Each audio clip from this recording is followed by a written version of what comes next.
Good morning, it's Monday, March 1st, and this is the Herald Review's Daily Chirp podcast. We're bringing you a closer look at one of our top stories, along with other important things going on in our community.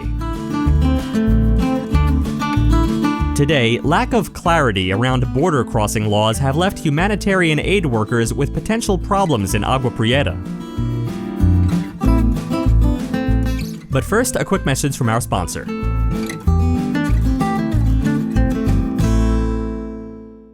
Hi everyone, I'm Sean Lawley from the Lawley Automotive Group, and we've stocked up on inventory at all of our dealerships. If you've been thinking about a new car, we've got the deal for you on a new Buick, GMC, Chevrolet, Ford, Kia, Hyundai, Honda, Nissan, Chrysler, Dodge, Jeep, and Ram. You don't have to go to Tucson or Phoenix to buy a new vehicle. We're your hometown dealer since 1995. We'll beat the big city dealers in price, and our customer service is small town dealer friendly. Come into any one of the Lawley dealerships today or shop lawleycars.com and see why nobody beats a Lawley deal. Nobody. Before we begin, some local history. The Arizona copper mine strike of 1983 began as a bargaining dispute between the Phelps Dodge Corporation and a group of union copper miners and mill workers. It lasted nearly 3 years and resulted in replacement of most of the striking workers and decertification of the unions. Today's history is brought to you by Benson Hospital. They're doing more than treating illnesses in Benson, they're building a healthier community. Benson Hospital is now collaborating with the Diaper Bank of Southern Arizona to provide diaper assistance to families in need. For more information, visit their website at bensonhospital.org. Also, the Daily Chirp podcast is giving away 5 Amazon Echo Dots, one every month now through July. You can enter for your chance to win twice a day. Today's code is LUCKY, and find the other code word in our e-newsletter. To enter the sweepstakes, go to myheraldreview.com. Again, today's code word is LUCKY. Now our feature story. But the fact is that, look, we should not be locking people up. We should be making sure we change the circumstance, as we did, why they would leave in the first place. And those who come seeking asylum, we should immediately have the capacity to absorb them, keep them safe until they can be heard. Humanitarian aid workers are discouraging Mexicans from flocking to Agua Prieta and other towns bordering Arizona, telling them this stretch of the southwest border is still closed to migrants. While the Biden administration has let hundreds of Mexican asylum seekers into the U.S. earlier this month through Tijuana, Juarez and Matamoros, that's not the case along the border in Arizona.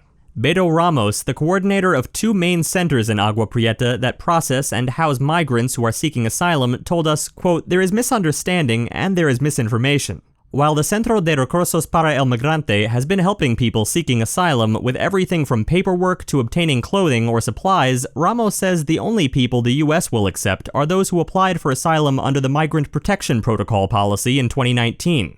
He wants to be clear, that is not happening here, and we are telling people do not come to Agua Prieta.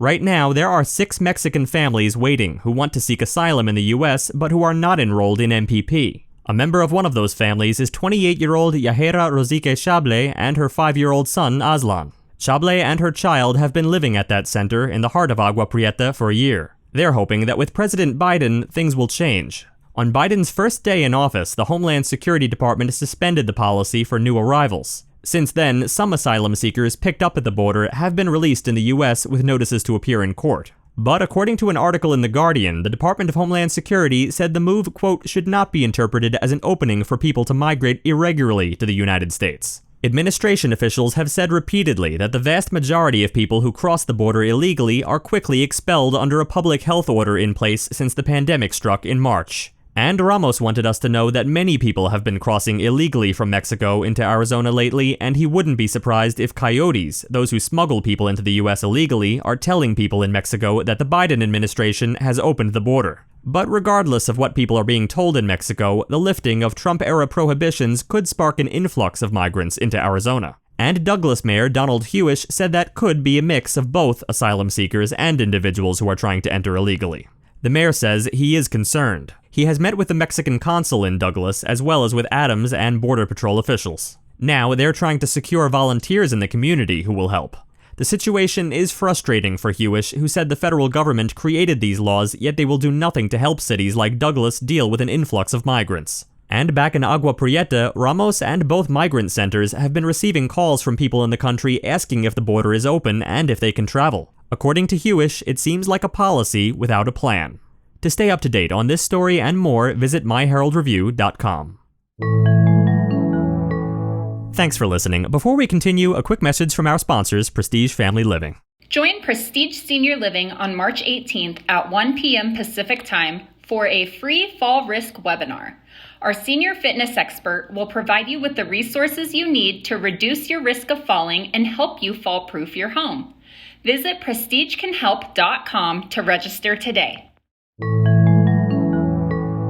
Now, we'd like to highlight Pastor Clea McCaw of Sierra Vista First Church of God in Christ, brought to you by Apex Network Physical Therapy in Benson and Sierra Vista. They're doing more than just treating patients, they're helping patients get back to living their daily lives. Using extensive knowledge, their therapists treat each patient one-on-one, focusing on individual care. To learn more, go to apexnetworkpt.com.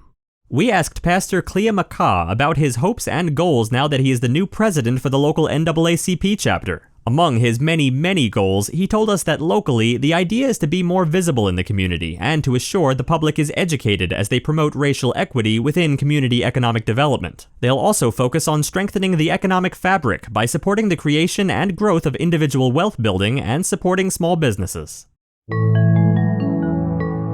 Next, an upcoming event in our community that you should know about, brought to you by our sponsors, Sulphur Springs Valley Electric Cooperative. You are probably spending a lot more quality time at home these days, keeping you and your family safe. And that can present some opportunities that you usually don't experience, like maybe laughing together at a funny movie, or screaming together at a scary movie, pitching in to make a special dinner, or maybe you're keeping in touch with friends and relatives in other places on your devices. And it just so happens that many of the activities we're sharing with each other are made possible by electricity. At Sulphur Springs Valley Electric Cooperative, we know that you are depending on us both for fun and serious needs.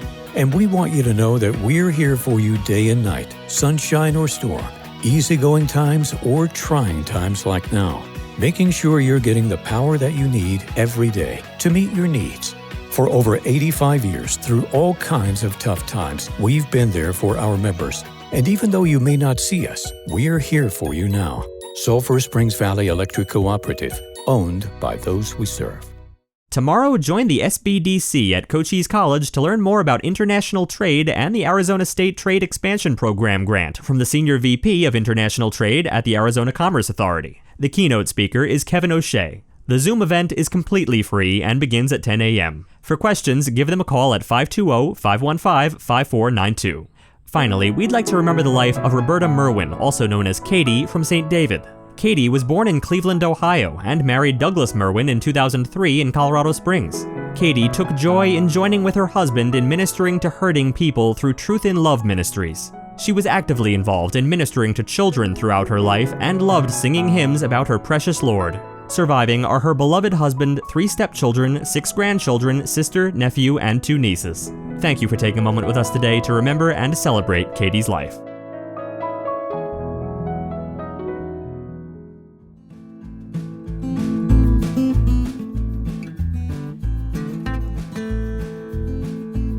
And remember, the Herald Review is here for you with local news you can trust. For more information on any of the stories you heard about today, visit us at myheraldreview.com. Right now, you can become a member starting at just $1.99 per week. Want to stay up to date on what's going on?